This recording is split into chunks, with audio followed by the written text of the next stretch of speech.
ಎಪಿಎಂಸಿಯಿಂದ ಸಿಗುವ ಸೌಲಭ್ಯದ ಕುರಿತು ಪ್ರತಿ ವರ್ಷ ರೈತ ಸಭೆ ನಡೆಸುವಂತೆ ಶಿರಸಿ ಸಿದ್ದಾಪುರ ಕ್ಷೇತ್ರದ ಶಾಸಕ ಭೀಮಣ್ಣ ನಾಯ್ಕ ಸೂಚಿಸಿದರು.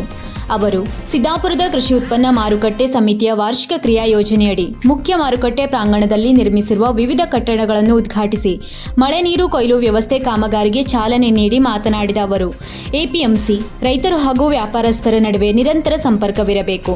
ಬೆವರು ಸುರಿಸಿ ದುಡಿಯುವ ರೈತ ಬೆಳೆದ ಬೆಳೆಗೆ ಯೋಗ್ಯ ಬೆಲೆ ಸಿಗಬೇಕು. ಕೃಷಿಕರಿಗೆ ಅನ್ಯಾಯವಾಗದ ರೀತಿಯಲ್ಲಿ ಎಪಿಎಂಸಿ ನೋಡಿಕೊಳ್ಳಬೇಕು.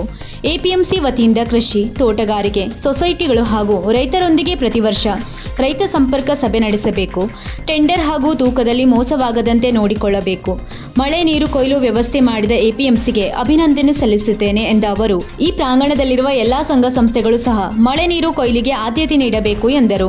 ಈ ವೇಳೆ ತಾಲೂಕಾ ದಂಡಾಧಿಕಾರಿ ಹಾಗೂ ಎಪಿಎಂಸಿ ಆಡಳಿತಾಧಿಕಾರಿ ಎಂಆರ್ ಕುಲಕರ್ಣಿ, ಕೃಷಿ ಮಾರಾಟ ಇಲಾಖೆ ಸಹಾಯಕ ನಿರ್ದೇಶಕ ಮಂಗೇಶ್ ನಾಯ್ಕ್, ಎಪಿಎಂಸಿ ಕಾರ್ಯದರ್ಶಿ ಆಶಾ ಹುಲಸ್ವಾರ, ನಾಗರಾಜ್ ನಾಯ್ಕ್ ಹಾಗೂ ಟಿಎಂಎಸ್ ಅಧ್ಯಕ್ಷ ಆರ್ಎಂ ಹೆಗಡೆ ಬಾಳೇಸರ ಉಪಸ್ಥಿತರಿದ್ದರು.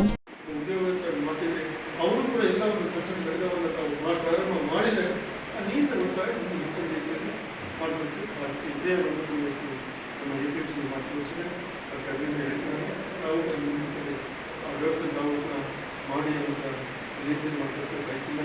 ಇದು ಎಪಿಎಂಸಿ ವ್ಯಾಪ್ತಿಯಲ್ಲಿ ರೋಡ್ಗಳೆಲ್ಲ ಕೂಡ ಚೆನ್ನಾಗಿದ್ದಾವೆ ಮತ್ತು ಇನ್ನೂ ಅನೇಕ ಕಾಮಗಾರಿಗಳನ್ನು ಮಾಡ್ಕೊಂಡ್ರೆ ಮಾಡಿ ಮುಂದಿನ ದಿವಸ ಅವರು ಬೇಗ ಮಾಡೋ ಮುಖಾಂತರ ಎಪಿಎಂಸಿ ಎರಡನೇ ಎಲ್ಲೂ ಕೂಡ ರಸ್ತೆ, ಕುಡಿಯೋ ನೀರಿರ್ಬೋದು, ಶೌಚಾಲಯಗಳು ಚೆನ್ನಾಗಿ ಹೋಗಿ ವಾಶ್ರೂಮ್ಗಳು ಇದ್ದಾವೆ. ಈಗ ನೋಡಿ, ಯಾಕಂದರೆ ಈ ಲಾರಿ ಡ್ರೈವರ್ಸ್ ಬರ್ತಾರೆ, ಬೇರೆ ಜನ ಬರ್ತಾರೆ, ರೈತರು ಬರ್ತಾರೆ. ಈಗ ಅವರಿಗೆ ಒಂದು ಒಳ್ಳೆ ಹೈಟೆಕ್ ಆಗಿರ್ತಕ್ಕಂಥ ಶೌಚಾಲಯವನ್ನು ಮಾಡಬೇಕು. ಅದು ಮಾಡೋದನ್ನು ಒಳ್ಳೆ ಚೆನ್ನಾಗಿ ಮಾಡಿ, ಹೈಟೆಕ್ ಮಾಡಿ, ಸುಮ್ಮನೆ ನೋಡ್ತೀವಲ್ಲ ನಾವು ವಾಶ್ರೂಮನ್ನು ಮಾಡಿ 4 ಸಲ ಯೂಸ್ ಮಾಡಿ ನಂತರ 5 ದಿವಸ ಮುಖ ಹಾಕಕ್ಕೆ ಬರ್ತಾರೆ ಅಂಥದ್ದು ಮಾಡಿದ್ರೆ. ಒಂದನೇದಾಗಿ ತಾವು ಪ್ರತಿ 50 ಟನ್ಗಳಂತೆ 24.44 ಲಕ್ಷದ್ದು ಮಳಿಗೆಯನ್ನು ಉದ್ಘಾಟನೆ ಮಾಡಿದರು. ಅನಂತರ ಇನ್ನೊಂದು 50 ಟನ್ನು ಇರ್ತಕ್ಕಂಥ 18.50 ಲಕ್ಷದ್ದು ನೆಲಂತಸ್ತು ಕುಡಿಯಂತಸ್ತು ಸಹಿತ ಉದ್ಘಾಟನೆ ಮಾಡಿದರು. ಆಮೇಲೆ 21.61 ಲಕ್ಷದ್ದು ಒಂದು 100 ಟನ್ ಇರ್ತಕ್ಕಂಥ ಒಂದು ಮಳಿಗೆಯನ್ನು ಉದ್ಘಾಟನೆ ಮಾಡಿದರು. ಅನಂತರ ಪ್ರತಿ ಗೋದಾಮು ಒಂದು 100 ಟನ್ಗಳಂತೆ 25.14 ಲಕ್ಷದ್ದು ಗೋದಾಮು ಉದ್ಘಾಟನೆ ಮಾಡಿದರು.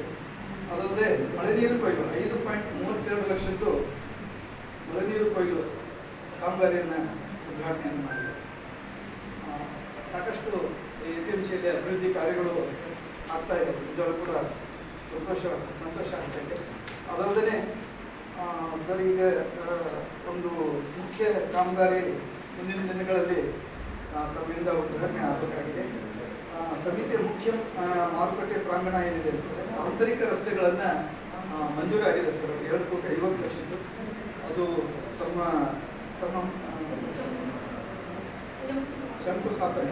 ಶಂಕುಸ್ಥಾಪನೆ ಆಗಬೇಕಾಗಿದೆ. ತಮ್ಮಿಂದ ಅದು ಸ್ವಲ್ಪ ದಿನಗಳಲ್ಲಿ ಅದು ತಮ್ಮೊಂದಿಗೆ ನೆರವೇರಿಸ್ತೀವಿ ಸರ್. ಅನಂತರ ಎಪಿಎಂಸಿದು ಕೆಲವೊಂದು ಜನತೆಗೆ ಅಷ್ಟೊಂದು ಗೊತ್ತಿಲ್ಲ. ಯಾಕಂದರೆ ನಾವು ಕೆಲವೊಂದು ರೈತರಿಗೆ ಸಿಗ್ತಕ್ಕಂಥ ಸೌಲಭ್ಯಗಳು ಅವಶ್ಯಕತೆ ಇದರಲ್ಲಿ. ಯಾಕಂದರೆ ನಾವು ಕೆಲವೊಂದು ಕೃಷಿ ಇಲಾಖೆಯಿಂದ ಅಂದರೆ ಈಗ ಆಕಸ್ಮಿಕ ಘಟನೆಗಳು ಈಗ ಆದಂತಂದ್ರೆ ಎಪಿಎಂಸಿಗೆ ಯಾರು ಕಡಿಮೆ ಬರೋದು.